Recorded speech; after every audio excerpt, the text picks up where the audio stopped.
Hello dear students, welcome to our channel educational goal. और आज हम फ्लेमिंगो टेक्स्ट बुक के सेकंड चैप्टर लॉस्ट स्प्रिंग को समझेंगे लाइन टू लाइन। तो चलिए देखते हैं। सबसे पहले अबाउट द आथर यानी कि लेखक के बारे में। तो इस कहानी को लिखा था अनीस जंग ने, जो कि एक बहुत बड़ी लेखिका हैं। और इनका जन्म हुआ 1964 में, आप देख सकते हैं। और इनका बचपन बीता है हैदराबाद में, और इन्होंने अपनी एजुकेशन हैदराबाद और अमेरिका से ली है। इनके माता पिता दोनों ही राइटर थे, और ये भी बहुत बड़ी राइटर हैं। तो इन्होंने एक अपनी बुक लिखी है Lost Spring, Stories of Stolen Childhood, यानी कि खोया हुआ बसंत, और ऐसे बच्चों की कहानियाँ जिनका बचपन खो चुका है। तो वही हमारा लेसन है, ठीक है। तो देखिए, पहले तो मैं आपको लॉस्ट स्प्रिंग का मतलब बता देता हूँ कि लॉस्ट स्प्रिंग इस लेसन का नाम क्यों है। जैसे कि एक पेड़ के बारे में अगर हम देखें, तो एक पेड़ का सबसे अच्छा समय होता है वसंत का, क्योंकि वसंत में नए नए फूल और पत्तियां खिल जाते हैं किसी भी पेड़ में। उसी प्रकार एक इंसान का सबसे महत्वपूर्ण जो दौर होता है वो उसका बचपन होता है। तो वो बचपन कुछ बच्चों का खो जाता है। किस वजह से खो जाता है आप सभी जानते हैं। अगर उन्हें बचपन से ही काम करना पड़ता है, तो उनका जो बचपन का जो मुख्य समय किस विषय में होता है, या तो वो पढ़ाई करेंगे या खेलेंगे। लेकिन इन दोनों कामों को छोड़कर अगर उन्हें काम करना पड़े, तो उनका बचपन खो चुका है। तो इस विषय में ही पूरा लेसन है, लेकिन लेसन दो भागों में बटा हुआ है। पहला भाग है समटाइम्स आई फाइंड ए रूपी इन द गार्बेज, कि कभी कभी मुझे कूड़े कचरे में एक आध रुपया भी मिल जाता है। ये हमारी कहानी यहाँ से स्टार्ट होती है। तो चलिए देखते हैं इसको। Why do you do this, why do you do this, I ask Saheb whom I encounter every morning scrounging for gold in the garbage dumps of my neighborhood।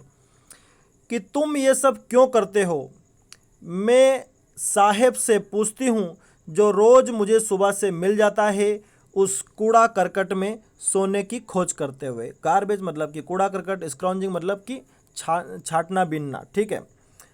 Saheb left home his home long ago, कि साहेब अपने घर को बहुत पहले ही छोड़ चुका है। Set amidst the green fields of Dhaka, his home is not even a distant memory. उसका जो घर है वो कहाँ पर स्थित है, ढाका में स्थित है। और ढाका आप सभी जानते हैं बांग्लादेश की राजधानी है। और उसके घर के बारे में उसे कुछ ज़्यादा याद नहीं, कुछ मेमोरी नहीं, क्योंकि वो बहुत पहले ही अपना घर छोड़ चुके हैं। There were many storms that swept away their fields and homes, his mother tells him. उसकी माता ने साहेब को बताया है कि जो बहुत सारे जो तूफान बांग्लादेश में आते रहते हैं, उसकी वजह से उनका घर और उनके खेत खलियान सब उजड़ चुके हैं। That's why they left looking for gold in the big city where he now lives. इसीलिए वो वहाँ से आ गए, और यहाँ पर अब बड़ी बड़ी सिटियों में वो सोने की खोज करते रहते हैं, या फिर आप कह सकते हैं कि वो कचरा बीनते हैं, ठीक है। यानी कि ये कहानी कचरा बीनने वाले साहेब की है, ठीक है। I have nothing else to do, मेरे पास काम करने के लिए और कुछ नहीं है। ही मटर्स, वो बड़बड़ाता है। यानी कि जब भी मैं साहेब से पूछती हूँ कि तुम ये कचरा क्यों बीनते रहते हो, क्या देखते रहते हो इनमें, तो साहेब उत्तर देता है कि मेरे पास करने के लिए कुछ है नहीं, तो फिर मैं यही करता हूँ। लुकिंग अवे, और इस तरह से वो इधर उधर देखते हुए ये बात कहता है। गो to school, I say glibly, realising immediately how hollow the advice must sound. और फिर मैं उससे कहती हूँ कि स्कूल जाओ, जबकि मुझे पता है कि मेरी ये जो एडवाइस है ये कितनी खोखली है। मुझे अच्छी तरह से पता है कि वो स्कूल जाएगा तो वो खाएगा क्या, क्योंकि रोज़ जो वो थोड़ा बहुत कमा के लाते हैं उसी में से वो रात के उनके भोजन की व्यवस्था होती है। आगे देखते हैं। ये देखिए, there is no school my neighbourhood, when they build one I will go. तो जब लेखिका ने उससे कहा कि स्कूल जाओ, तो साहेब क्या कहता है कि मेरे पड़ोस में कोई स्कूल नहीं है, जब बनेगा तब मैं जाऊंगा। If I start A school will you come. तो लेखिका ने ऐसे ही मजाक में पूछ लिया कि अगर मैं स्कूल खोल दूं या चालू कर दूं तो क्या तुम आओगे। तो क्या कहता है साहेब? यस ही सेज, वो कहता है कि बिल्कुल, और बहुत ही खुशी खुशी कहता है, स्माइलिंग ब्रॉडली, बहुत मुस्कुरा के वो कहता है कि बिल्कुल मैं आऊँगा। A few days later I see him running up to me, is your school ready. और कुछ दिनों के बाद साहेब मेरी तरफ दौड़ कर आता है और मेरे से पूछता है कि क्या आपका स्कूल तैयार है। यानी कि साहेब भी स्कूल आने के लिए बहुत ही उत्सुक है। अब आगे देखते हैं। It takes longer to build a school. फिर मैंने उससे कहा, साहेब से, कि एक स्कूल बनने में काफ़ी समय लगता है। I was embarrassed at having made a promise that was not meant. और फिर मुझे शर्म भी आई कि मैंने एक ऐसा प्रोमिस किया जिसका कोई मतलब नहीं बनता था, क्योंकि वो तो पूछने आ गया कि क्या आपका स्कूल तैयार है क्या, मैं तो आने के लिए तैयार हूँ। But promises like mine abound in every corner of his bleak world. लेकिन ऐसे प्रोमिस तो उसने उसके धूमिल संसार में कई देखे होंगे। ब्लिक वर्ल्ड मतलब कि धूमिल दुनिया, जिसके जीवन में कुछ खास उम्मीदें नहीं हैं, हम कह सकते हैं ब्लिक वर्ल्ड। तो ऐसे तो कई प्रोमिस उसने अपने जीवन में देखे हैं, जैसे कि उसके माता पिता ने उससे कहा होगा कि चलो हम तुम्हें कार दिलाएंगे। तो ऐसे बहुत सारे प्रॉमिस उसने अपने जीवन में देखे हैं, इसलिए मुझे कोई दिक्कत नहीं हुई, थोड़ी सी शर्म महसूस हुई। फिर आगे देखते हैं। After months of knowing him I ask him his name Saheb e Alam. और कुछ महीने बाद जब मैं उसको चेहरे से पहचानने लग गई तो मैंने उससे पूछा उसका नाम। तो उसने नाम क्या बताया? Saheb e Alam. He announces he does not know what it means. और सबसे खास बात यह कि उसे अपने नाम का मतलब नहीं पता है। If he new it's meaning, Lord of the universe, he would have a hard time believing it. और अगर उसे पता होता या वो जान जाए उसके नाम का मतलब, तो उसको अपने नाम पर विश्वास करने में काफ़ी टाइम लग जाएगा। उसको यकीन नहीं होगा कि वो किस प्रकार का लॉर्ड ऑफ यूनिवर्स है। लॉर्ड ऑफ यूनिवर्स मतलब कि पूरे अंतरिक्ष का स्वामी है वो, जबकि वो करता क्या है? कूड़ा करकट उठाता है, पॉलीथीन बीनता है। तो अगर उसे कहे कि भाई तुम्हारे नाम का मतलब तो ये है कि तुम पूरे इस यूनिवर्स का लॉर्ड हो, तो उसको तो यकीन ही नहीं होगा। Unaware of what his name represents, he roams the streets with his friends, an army of barefoot boys who appear like the morning birds and disappear at noon. अपने नाम की बगैर चिंता पाले वो घूमता रहता है, रोम्स यानी घूमता रहता है गलियों में अपने दोस्तों के साथ। वो सारे जो उसके दोस्त हैं सब नंगे पैर हैं, और सभी के सभी ऐसे लगते हैं जैसे कि सुबह से पक्षी आ गए और शाम को सभी गायब हो जाते हैं। Over the months I have come to recognise each of them. और जब जैसे जैसे महीने गुजरते गए मैं उन सारे बच्चों को पहचानने लग गई जो भी साहेब के साथ आते थे। बिल्कुल वो किसी आर्मी की बात ही लगते थे कि एक नंगे पैर वाले बच्चों की आर्मी है। ठीक है, अब देखिए आगे लेखिका क्या पूछती है उनसे। Why are not you wearing chappals, I ask one. उन सब बच्चों में से एक से मैंने पूछा कि तुम चप्पल क्यों नहीं पहनते हो। तो देखते हैं बच्चे क्या बोलते हैं। बच्चे कह रहे हैं, एक बच्चा बोला है, my mother did not bring them down from the shelf, he answers simply. तो एक लड़के ने कहा है कि मेरी माता ने नीचे उतार कर चप्पल दी नहीं, मुझे ताक पर ही रखी रह गई, इसलिए मैं पहन के आया ही नहीं। Even if she did, he will throw them off, adds another who is wearing shoes that do not match.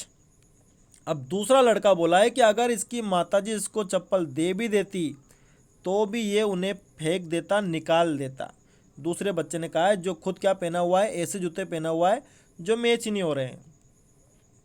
When I comment on it, और जब मैंने उस लड़के से कहा जिसके जूते मैच नहीं हो रहे थे कि भाई तुम ऐसे क्यों पहने हुए हो, he shuffles his feet and says nothing. तो वो कुछ नहीं, अपने पैर छुपाने लग गया, यानी कि एक पैर के ऊपर दूसरा पैर रखने लग गया।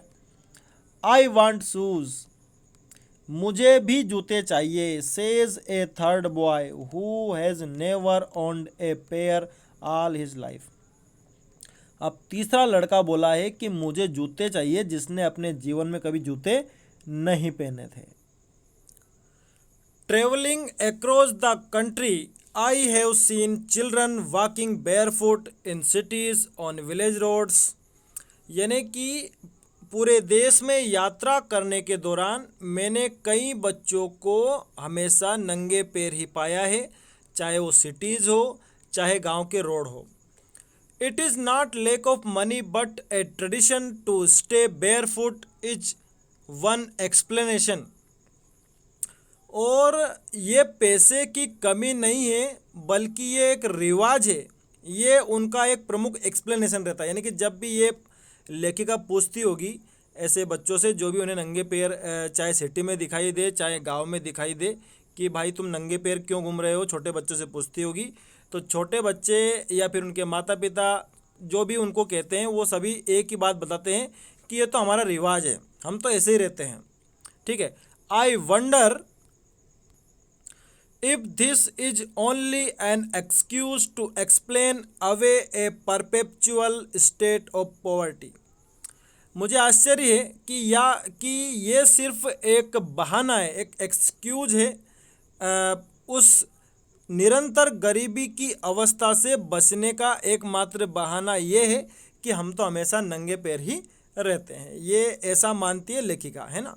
अब आगे देखते हैं। I remember a story a man from ODP once told me। मुझे याद आती है एक कहानी एक व्यक्ति के द्वारा जिसने मुझे, जो कहाँ से था, ODP से था, उसने मुझे बताई थी एक कहानी। As a young boy he would go to school past an old temple, कि जब वो छोटा बच्चा था तो जब स्कूल जाया करता था तो स्कूल के पास में एक मंदिर था, पुराना मंदिर, where his father was a priest, जहाँ उसके पिताजी एक पुजारी थे। He would stop briefly at the temple and pray for a pair of shoes. वो मंदिर के पास जाकर रुकता और मंदिर में जाकर प्रार्थना करता भगवान से एक जोड़ी जूते के लिए। वो बच्चा जब भी रोज़ स्कूल जाता तो मंदिर पढ़ता था और मंदिर में जाके वो प्रार्थना करता था, जहाँ पर उसके पिताजी क्या थे, पुजारी थे। 30 years later I visited his town and the temple which was now drowned in an air of desolation। 30 साल बाद जब मैं वहाँ उस कस्बे और उस मंदिर पर गई तो वो जो अब वहाँ का जो स्थान है वो पूरी तरह से वीरान था, यानी कि वहाँ कोई रहता नहीं था। इन द बैकयार्ड, हाँ पीछे की side, where lived the new priest, there were red and white plastic chairs. तो पीछे के आंगन में एक नया पुजारी रहता था और वहाँ पर लाल और सफ़ेद प्लास्टिक की चेयर भी पड़ी हुई थी। ए young boy dressed in A grey uniform wearing socks and shoes arrived panting and threw his school bag on a folding bed। और एक बच्चा जो यूनिफॉर्म पहने हुआ था और उसने मोजे और जूते दोनों पहन रखे थे और हाँफते हुए आया और उसने अपना स्कूल बैग बेड पर फेंका। लुकिंग एट द बॉय, और जब मैंने बच्चे को देखा, I remembered the prayer another boy had made to the goddess when he had finally got a pair of shoes। और ये घटना देख करके, उस बच्चे को देख करके जो कि जूता भी पहने था और मोजे भी थे उसके पास, उस बच्चे को देख करके मुझे याद आया उस दूसरे बच्चे की प्रार्थना जो उसने उस देवी से करी थी मंदिर में जा कर के। जब उसको जूते मिल गए थे तो उसने प्रार्थना क्या करी, let me never lose them, कि हे ईश्वर ये कभी खो ना जाए, क्या, जूते। The goddess had granted his prayer, और भगवान ने या देवी ने उसे ये आशीर्वाद भी दिया young boys like the son of the priest now वोर शूज। और वो जो बच्चा जो अभी जिसने बैग फेंका था, जो कि एक पुजारी का लड़का था, अब ऐसे लड़के अब जूते पहनते हैं। But many others like the rag pickers in my neighbourhood remain shoeless. लेकिन कई बच्चे अभी भी उस रेक पिकर के समान, रेक पिकर कौन होते हैं? जो कूड़ा कचरा उठाते हैं, बीनते हैं, ठीक है, जो मेरे पड़ोस में रहते हैं, वो बहुत सारे बच्चे, साहेब जैसे बच्चे जो हैं, वो अभी भी उनके पास जूते नहीं हैं। अब आगे देखते हैं कहानी में क्या होता है। My acquaintance with the barefoot rag pickers leads me to Simapuri, a place on the periphery of Delhi, yet miles away from it। कि मेरा जो परिचय हुआ उन नंगे पैर वाले जो रेक पिकर थे, रेक पिकर मैंने आपको बता दिया, जो कि कचरा कूड़ा उठाते हैं, बीनते हैं, वो जो बच्चे थे उनसे जो मेरा परिचय हुआ, इसकी वजह से मैं सीमापुरी जा पाई। सीमापुरी कौन सा इलाका है? ये एक दिल्ली की बाउंड्री के बाहर एक स्थान है, यानी कि दिल्ली के थोड़ा बाहर है ये, हालांकि दिल्ली से काफ़ी दूर है, माइल्स अवे, यानी कि मीलों दूर है। सीमापुरी ये वो स्थान है जहाँ पर सारे रेक पिकर्स रहते हैं।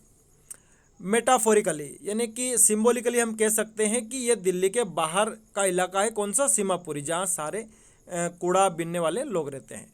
Those who live here are squatters who came from Bangladesh back in 1971।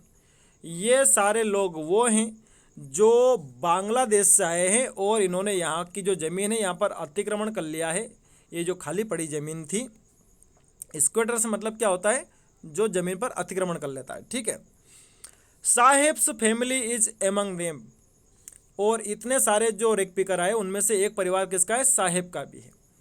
Seemapuri was then a wilderness. उस समय जब ये बांग्लादेश से भारत 1971 में आए थे, उस समय सीमापुरी वाला जो इलाका था वो जंगल का था, यानी कि जंगल था आसपास। इट स्टिल इज, और ये अभी भी है, but it is no longer empty. लेकिन अब खाली नहीं है। क्यों? क्योंकि सारे जो रेक पिकर है वो सब यही रहते हैं। In structures of mud with roofs of tin and tarpaulin, devoid of sewage, drainage or running water, live 10,000 rag pickers. कि गारे के इन घरों में जिन पर जो छत है वो टिन की है, तिरपाल की है, और यहाँ पर गंदे नाले भी बहते हैं। सेवेज मतलब नाला, ठीक है। ड्रेनेज की कोई व्यवस्था नहीं है यहाँ पर। फिर भी ऐसे कच्चे घरों में कितने लोग रहते हैं? कितने रेक पिकर रहते हैं? 10,000 रेक पिकर, पन्नी बिनने वाले लोग यहाँ पर रहते हैं। They have lived here for more than 30 years without an identity. और ये यहाँ पर कितने सालों से रह रहे हैं? 30 सालों से रह रहे हैं, और इनकी कोई आइडेंटिटी भी नहीं है, इनके पास कुछ भी नहीं है, आधार कार्ड कुछ भी। विदाउट परमिट्स, इनके पास कोई परमिट नहीं है। बट विथ राशन कार्ड्स, लेकिन हाँ इनके पास क्या है? राशन कार्ड है। वो किसने व्यवस्था करवाई है? वो नेताओं ने करवाई है।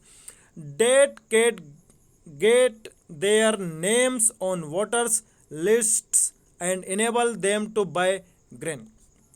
और जो राशन कार्ड है वो इनकी क्या मदद करता है कि ये इनका वोटर लिस्ट में नाम आ गया और इनको क्या मिल जाता है? अनाज खाने के लिए, खरीदने के लिए इनको मिल जाता है। Food is more important for survival than an identity. और इससे साबित होता है कि जो भोजन है वो किसी पहचान से ज़्यादा ज़रूरी है जीवित रहने के लिए, है ना। भोजन है तो सब कुछ है। If at the end of the day we can feed our families and go to bed without an aching stomach, we would rather live here than in the fields that gave us no grain. तो देखिए क्या हो रहा है, इसमें लिखा हुआ है कि यदि दिन के अंत में हमारे परिवार को भोजन मिल जाता है और जब हम बिस्तर पर सोने जाते हैं तो पेट में कोई दर्द नहीं होता है, किस वजह से? भूख के मारी, तो हमारा यहाँ रहना ठीक है। We would rather live here, हम यहीं रहेंगे बजाय उन खेतों के जो हमें अनाज नहीं दे सकते थे। Say a group of women in tattered saris when I asked them why they left their beautiful land of green fields and rivers. बहुत सारी जो महिलाएं थी जो समूह में खड़ी थी, उनमें से एक महिला ने फटी हुई जो साड़ी थी उस महिला की, उसने हमसे कहा, मुझसे कहा कि हम यहीं रहना पसंद करेंगे बजाय उस ज़मीन के जो हमें अनाज नहीं दे सकती। क्योंकि जब मैंने उनसे पूछा कि आपने इतने सुंदर सुंदर जो आपके जो ज़मीनें थी, हरे भरे जो मैदान थे, नदियाँ थी, उनको छोड़ करके आप यहाँ क्यों आ गए इस कूड़े की ज़िंदगी में रहने। तो वो जो महिलाएं थी उनमें से एक महिला ने कहा कि वो ज़मीन हमें कुछ दे नहीं पाती थी। क्यों नहीं दे पाती थी? क्योंकि बाढ़ आ जाती थी हर साल। बांग्लादेश में बहुत बाढ़ आती है, ब्रह्मपुत्र नदी आप जानते हैं सभी। Wherever they find food, they pitch their tents that become transit homes. उन्हें जहाँ पर भी भोजन मिलता है वो अपना टेंट वहीं खींच लेते हैं, ठीक है, और एक अस्थायी घर वो बना लेते हैं। Children grow up in them, बच्चे ऐसे टेंटों में ही बड़े हो गए। बिकमिंग पार्टनर्स इन सर्वाइवल, और वो भी इस जीवित रहने के इस काम में उनके पार्टनर बन गए। And survival in Seemapuri means rag picking, और सीमापुरी में जीवित रहने का मतलब क्या है कि आपको क्या करना है? रेक पिकिंग करना है। रेक पिकिंग मतलब कि आपको कूड़ा कचरा बिनना है। Through the years it has acquired the proportions of a fine art, और इतने सालों में ये काम भी एक कला का रूप ले चुका है। यानी कि इसमें भी कला चाहिए कि क्या उठाना है कचरे में से, क्या नहीं उठाना है। Garbage to them is gold, कचरा उनके लिए सोना है। किन के लिए? बच्चों के लिए। It is their daily bread, A roof over their heads, even if it is a leaking roof, but for a child it is even more. कि ये जो कचरा है यही इनके लिए रोटी की व्यवस्था करता है, यही छत है। और हालांकि ये छत लीकिंग छत है, लीकिंग मतलब कि जो छत जिसमें से रिसाव होता है, लेकिन एक बच्चे के लिए ये उससे भी ज़्यादा है। क्योंकि बच्चे जो कचरा बीनते हैं वो इस वजह से ही बीनते हैं कि वो ये उम्मीद करते हैं कि इसमें से उन्हें कुछ या तो सोना मिल जाएगा या 10 रुपये का नोट मिल जाएगा। ये वो उसी उम्मीद से कचरा बीनते रहते हैं। अब आगे देखते हैं। ये देखिए, आई समटाइम्स फाइंड ए रुपी, कभी कभी तो मुझे 1 रुपये मिल जाता है। इवन ए 10 रुपी नोट, और कभी 10 का नोट भी मिल जाता है। साहेब से, साहेब कहता है, हिज आइज लाइटिंग अप, उसकी आंखें चमक उठती है जब वो ऐसा कहता है। तो when you can find a silver coin in a heap of garbage, you don't stop scrounging, for there is hope of finding more. तो लेखिका कहती है कि अगर तुम्हें चांदी का सिक्का भी इस कचरे के ढेर में मिल जाए, हिप ऑफ गार्बेज यानी कचरे का ढेर, तो भी मुझे लगता है कि तुम ये जो कचरा उठाना या बिनना तुम बंद करने वाले नहीं हो। क्योंकि फिर तुम्हें उम्मीद जग जाएगी कि अब और तुम्हें मिलेगा। एक बार मिल गया तो उन्हें यही लगेगा बच्चों को कि उन्हें अगली बार भी ऐसा ही कुछ कीमती सामान मिल जाएगा। It seems that for children garbage has a meaning different from what it means to their parents, और ऐसा लगता है कि कचरा जो है उसका मतलब बच्चों के लिए अलग है और उनके माता पिता के लिए अलग है। For the children it is raped in wonder, बच्चों के लिए तो ये एक अद्भुत खजाना है। For the elders it is a means of survival, और बड़ों के लिए ये क्या है? जीवित रहने का साधन। क्योंकि जैसे जैसे बच्चे बड़े होते जाएंगे वो समझ जाएंगे कि रोज़ तो कोई मिलेगा नहीं, तो बस पॉलीथीन बिनो और इसी से जो कमाई होगी उसी से घर चलेगा।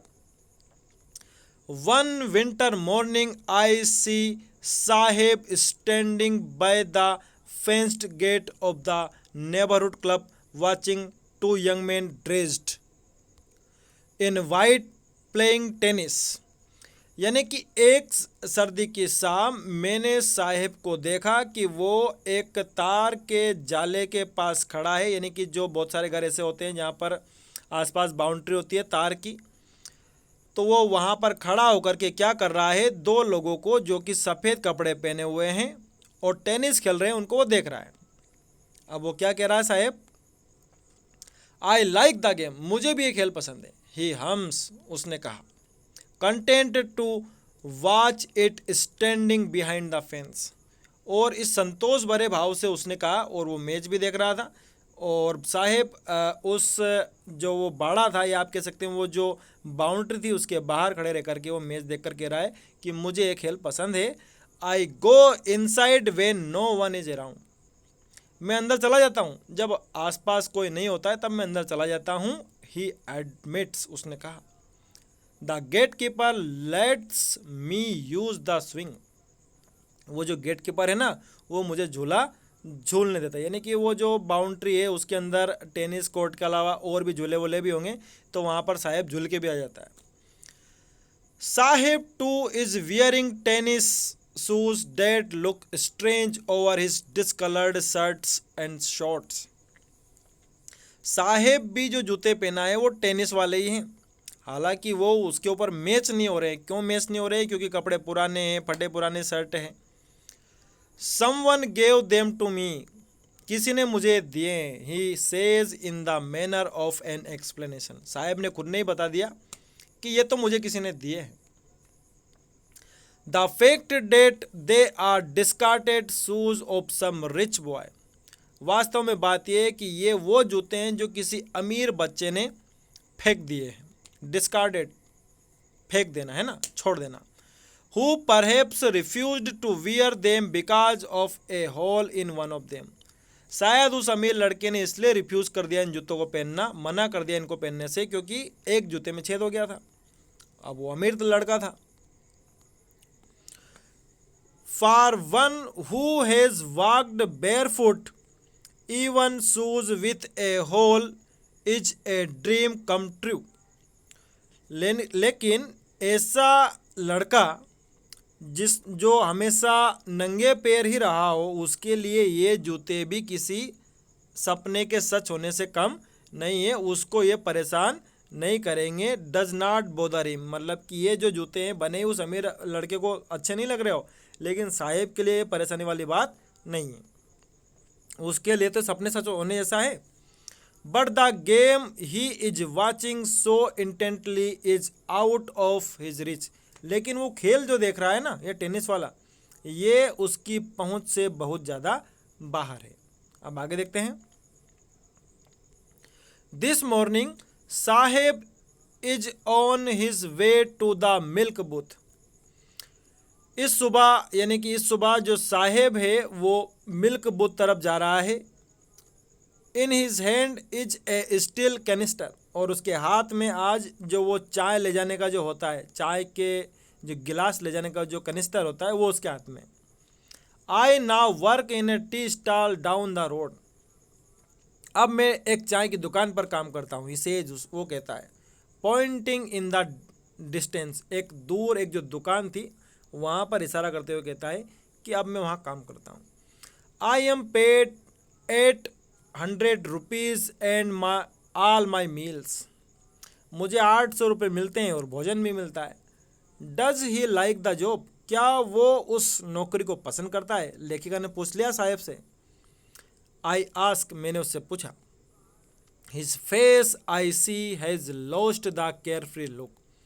और जब मैंने उससे पूछा तो उसका जो चेहरा था वो अब चिंता रहित नहीं था, चिंता युक्त था। यानी कि उसके चेहरे की चमक जा चुकी थी, क्योंकि वो आज़ाद नहीं था ना, स्वतंत्र नहीं था। The steel canister seems heavier than the plastic bag he would carry so lightly. और ऐसा लगता था कि जो स्टील का जो कनिस्तर है वो भारी दिखता है, बजाय प्लास्टिक बैग के जो वो अक्सर यूं ही उठा लिया करता था। वो लाइट वेट में था जो प्लास्टिक का बैग था, अब ये भारी है। अब आगे देखते हैं। ओवर हिज शोल्डर, जो उसके कंधों पर भारी दिखता है। The bag was his, bag उसका था। जब वो पन्नी बीनता था तब बैग उसका था। The canister belongs to the man who owns the tea shop. और ये जो कनिस्टर है ये किसका है? ये उस दुकानदार का है जहाँ पर वो काम करता है।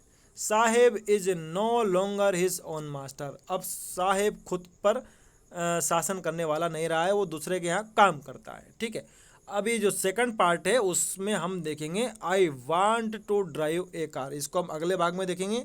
अगर वीडियो पसंद आया हो तो लाइक करिए, सब्सक्राइब करें। Thanks for watching this video.